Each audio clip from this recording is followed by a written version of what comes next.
Olá, amigos! Você já se perguntou quantas vezes nós temos que reencarnar? Já refletiu sobre a sua necessidade de volta no futuro? Bem, essa é uma pergunta que Allan Kardec fez ao espírito de São Luís no ano de 1859 e que consta aqui nesse capítulo que estamos estudando do Evangelho segundo o Espiritismo: ninguém pode ver o reino dos céus se não nascer de novo. Kardec fez a pergunta ao espírito assim: quais são os limites da encarnação, ou quais seriam os limites da reencarnação? Nós poderíamos traduzir essa pergunta, o que está por trás dela, numa outra pergunta como sendo: teremos que encarnar ou reencarnar infinitamente? Ou seja, sempre teremos que encarnar? O espírito São Luís, ele foi então didaticamente explicar essa situação. Do ponto de vista de um espírito muito evoluído, praticamente não há mais encarnação. Isso porque nos mundos superiores, o corpo que eles encarnam ou reencarnam é tão sutil, é tão desmaterializado, que ele praticamente se confunde com o próprio perispírito, que vocês já devem saber que se trata de um corpo espiritual, um elemento intermediário entre o espírito e o corpo material. Então, nesses mundos superiores, há como que uma fusão entre o próprio corpo e o corpo espiritual. Esses espíritos, eles praticamente estão libertos das amarras que nós, espíritos ainda no início dessa grande jornada evolutiva que estamos realizando, ainda estamos presos. Nós praticamente temos uma dificuldade imensa de reconhecer em nós algo que vai além desse corpo material que nós habitamos. Mas é fato que mesmo aqui como encarnados, nós estamos num período de interação entre o nosso espírito, o nosso perispírito e o nosso corpo material. É assim que o espírito, algo que não é matéria, consegue interagir com a matéria que é o corpo. E muitas pessoas não reconhecem a existência desse corpo espiritual, não reconhecem mesmo a sua essência espiritual. Ficam limitadas apenas aos seus sentidos físicos, porque a matéria tende a nos levar a essa confusão, a essa dificuldade de reconhecer a nossa essência espiritual. Mas à medida que nós vamos evoluindo, que nós vamos crescendo, que nós vamos nos aperfeiçoando, esse nosso corpo material também vai aperfeiçoando-se, ele vai melhorando, ele vai se desmaterializando. Progressivamente, nós vamos deixando de ter um corpo grosseiro, um corpo limitado, e entendam sempre que quando os espíritos ou nós dizemos corpo grosseiro, não vai nenhum tipo de menosprezo ao nosso corpo físico, que é um instrumento magnífico da evolução biológica e espiritual. Um instrumento necessário à nossa evolução, ao nosso crescimento. É apenas para a gente poder perceber que nós estamos caminhando para uma forma corporal diferente dessa que nós temos. Não na forma em si, na aparência, mas na sua constituição propriamente.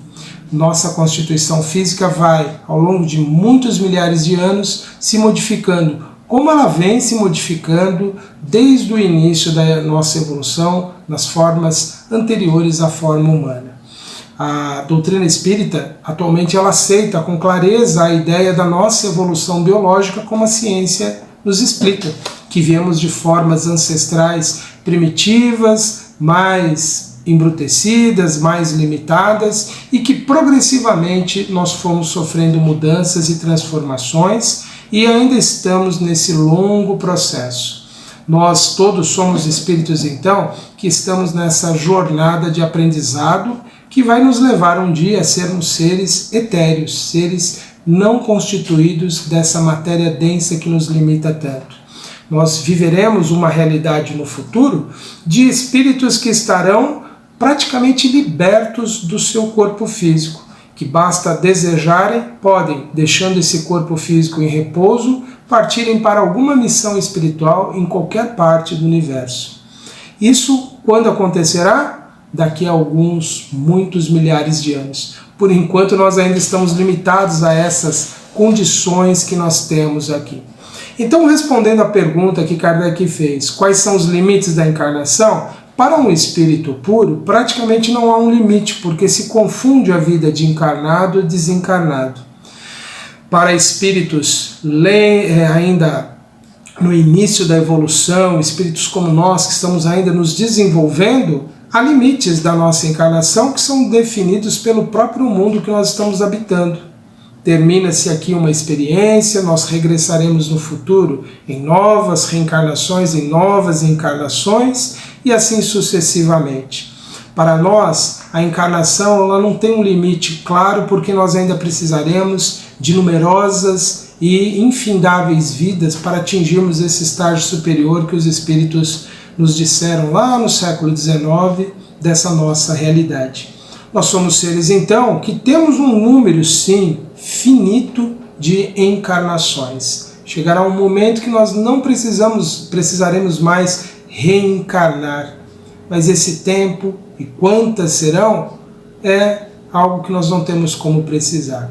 Podemos dizer, com base no que os espíritos explicaram, inclusive faz parte das considerações que o espírito aqui São Luís fez na pergunta que Kardec coloca em seguida a ele, nós teremos sim como abreviar nosso número de encarnações ou não. E podemos até estender, aumentar o número de vezes que necessitaremos reencarnar.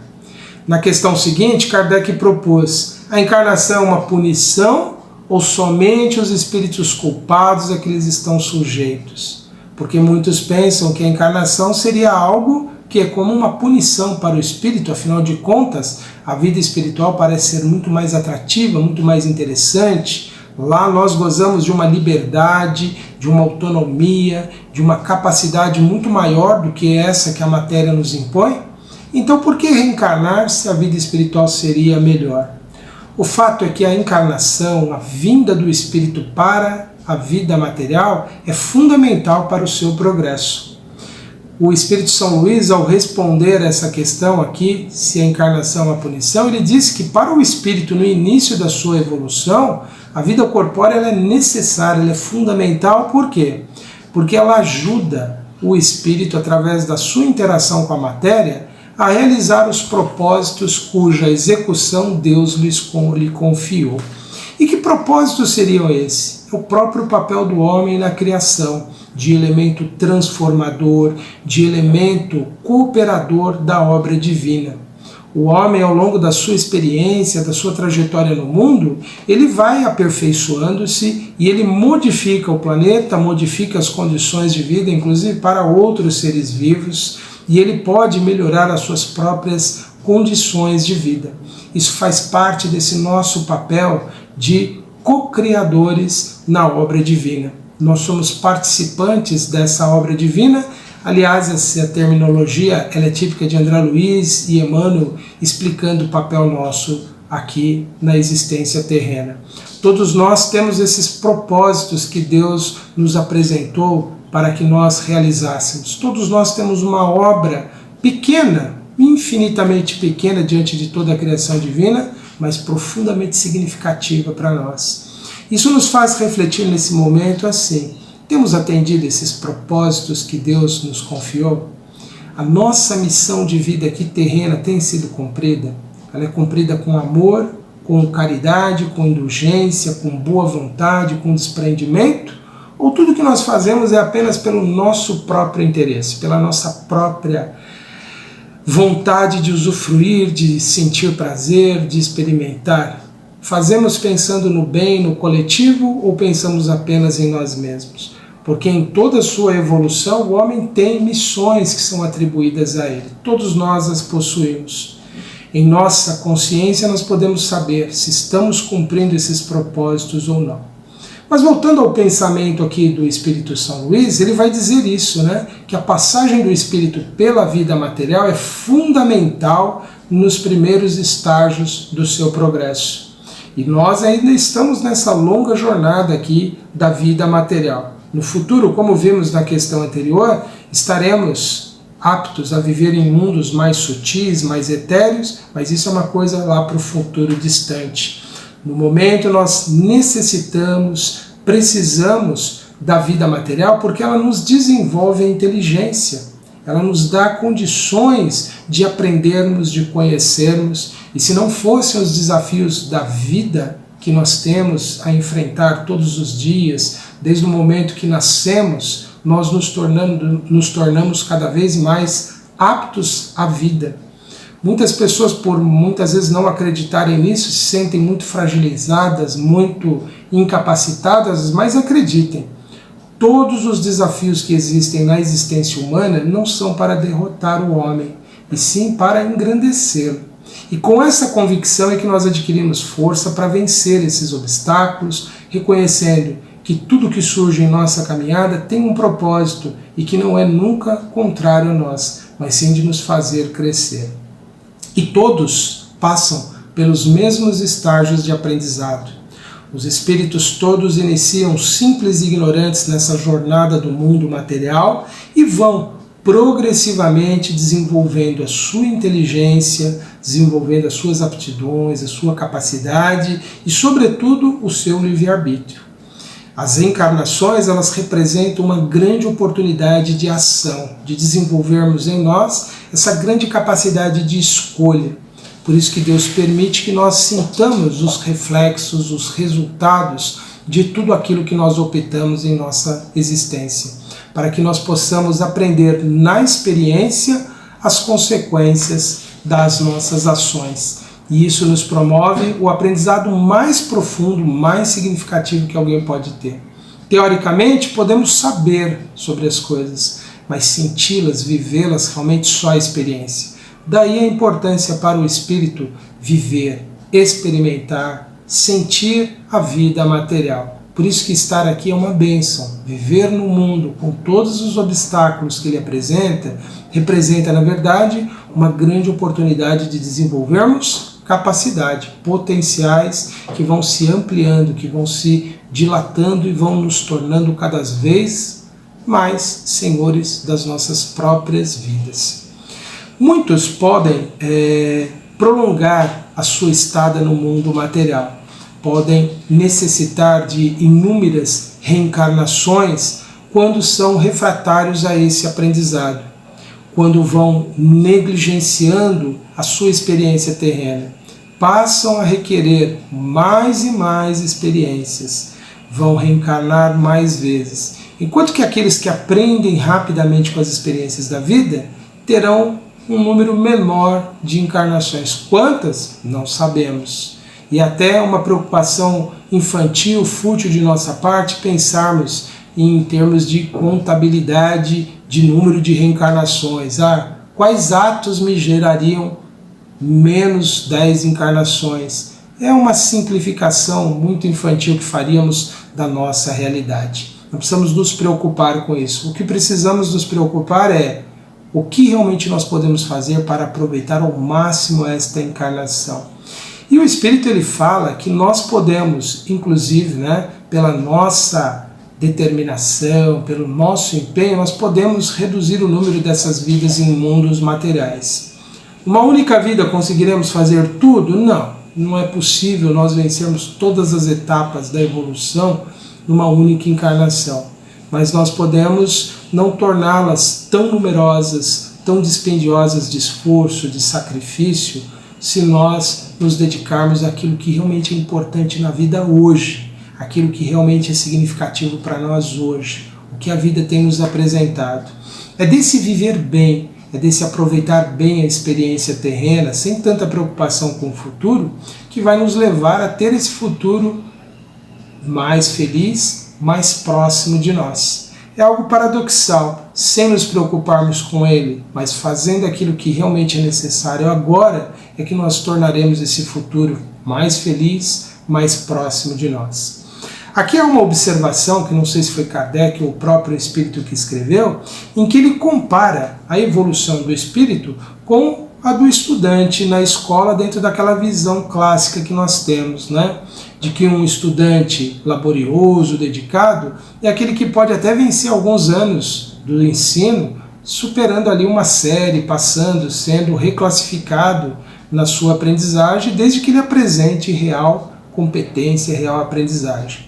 Enquanto que aquele que é negligente, aquele que é disperso, aquele que não aproveita bem o tempo, Ele acaba se tornando alguém que vai necessitar retomar os seus estudos, é aquele que vai precisar refazer os seus estudos no ano seguinte. Muitos hoje reencarnados na Terra, e eu acredito que quase todos nós somos assim, me incluo nessa grande legião, somos de espíritos que talvez já poderíamos estar vivenciando experiências mais felizes, poderíamos já estarmos vivendo em mundos melhores, mas somos, em grande maioria, retardatários na evolução, e por isso que essas experiências que nós vamos tendo parecem que se repetem. Quando analisamos a experiência do homem hoje no planeta, parece que não é muito diferente de 2000 anos atrás. Parece que nós ainda estamos, apesar de toda a tecnologia, de todas as mudanças culturais, lidando com os mesmos e desafiadores problemas que a humanidade sempre enfrentou. Isso representa então que nós estamos revendo experiências, reaprendendo, retomando estudos. Daí a importância de, nessa época, despertos com esse conhecimento espiritual maravilhoso que a revelação dos Espíritos nos traz, nós dedicarmos uma maior atenção e realmente um maior cuidado com a forma que estamos vivendo, como estamos experimentando a vida, como estamos lidando com as situações. Pois poderemos estar adiando momentos mais felizes para o futuro. Nunca esquecendo que a reencarnação, embora em alguns momentos até possa parecer um castigo, e ela é para aqueles negligentes, ela é sempre uma grande e maravilhosa oportunidade de progresso moral, de transformação, de crescimento. E cabe a nós sempre tornarmos essa experiência cada vez mais produtivas. Muitos vão pensar, mas não depende das outras pessoas, não são elas que criam obstáculos para nós? Vejam, os outros podem ser os agentes secundários, mas a causa primária de tudo que nós vivenciamos somos nós mesmos. Nós atraímos para nós as experiências que são necessárias para o nosso progresso. Então, essas experiências que vão ressurgindo e vão reaparecendo, elas representam as lições que nós precisamos mais aprender. E quando nós identificarmos que algo é recorrente em nossa vida, que algo está acontecendo com muita frequência, e pensarmos, eu não aprendi ainda aquilo que essas lições estão me mostrando. Eu ainda não desenvolvi a minha capacidade de lidar com essas situações. Felizmente hoje o conhecimento se tornou muito democratizado. É fácil nós acessarmos várias áreas do conhecimento humano que podem nos ajudar a refletirmos sobre a nossa natureza, sobre a nossa essência, sobre quem nós somos. Então que nós mobilizemos esse arsenal de conhecimento, de estudos em tantas áreas como a psicologia, a sociologia, mesmo a história, a biologia, tantas áreas do conhecimento, a neurociência, que a gente se aproprie desses conhecimentos para nos aprimorarmos. Mas que nunca esqueçamos que nós estamos num longo processo de aprendizado, de humanização, e a mensagem do Evangelho de Jesus, ela é essencial para iluminar o espírito, para esclarecê-lo. Abstraindo ali, nos libertando ali de todos aqueles elementos que as tradições religiosas ao longo dos séculos criaram em torno das palavras de Jesus, ali nós temos um grande código de conduta para o espírito na sua evolução. E se nós entendermos a essência dos ensinamentos do Mestre Jesus, nós vamos alcançar um estágio de aprendizado, de aproveitamento da encarnação extraordinariamente impactante na conquista da nossa felicidade. Por isso que é importante, então, a nossa busca permanente de nos evangelizarmos, não no sentido comum das religiões cristãs, mas no sentido mais espiritual que a palavra evangelho possa significar. Que significa boa nova, uma lição boa, nova para o espírito milenar, cansado dos seus erros e dos seus equívocos. Aqui finalizando essa observação que consta, que é o finalzinho aqui desse capítulo que nós vamos encerrar hoje, o capítulo 3, que é Quem pode ver o reino dos céus se não nascer de novo, ou melhor dizendo, o capítulo 4, aqui Kardec fez uma pergunta, ou o próprio Espírito na sua retórica fez assim: os espíritos não poderiam encarnar-se uma só vez no mesmo globo e passar suas diferentes existências em diferentes esferas? Ou seja, em cada encarnação a gente ia passando de um mundo para outro? E aí ele disse assim, respondendo à pergunta: esta opinião seria admissível se todos os homens estivessem na Terra exatamente no mesmo nível intelectual e moral. As diferenças existentes entre eles, desde o selvagem até o homem civilizado, revelam os graus que têm de percorrer. A encarnação, aliás, deve ter uma finalidade útil. Ora, qual seria a finalidade das encarnações efêmeras, das crianças que morrem em tenra idade? Teriam sofrido sem qualquer proveito, nem para elas nem para os outros?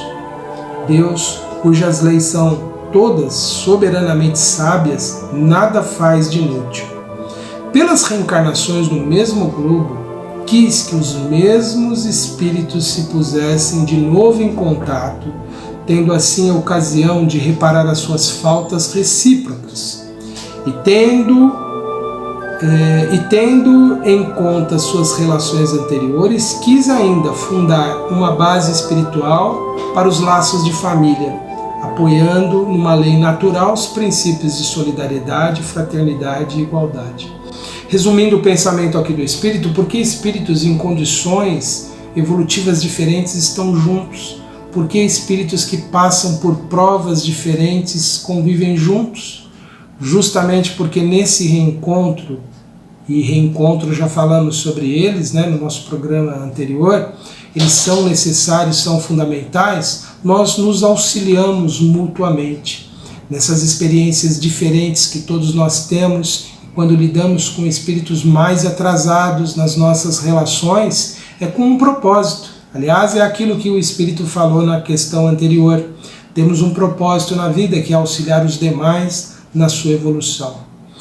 Devemos nos compenetrar bem dessa ideia de que a nossa missão no mundo é de auxiliar o próximo, de ajudar. Essa é a mensagem do Evangelho também, de que é através dessa forma que nós progredimos. Então, se nós queremos nos libertar realmente desse ciclo de renascimento no mundo material limitado, pensemos em nos doar cada vez mais em favor do próximo, que é esse que convive conosco no dia a dia. São os nossos familiares, os nossos vizinhos, os nossos amigos de trabalho, são as pessoas que nós lidamos diariamente. Pensemos de que as nossas ações em relação a essas pessoas devem ser sempre fraternais, porque são essas relações fraternais que são a base do nosso progresso e do progresso deles também.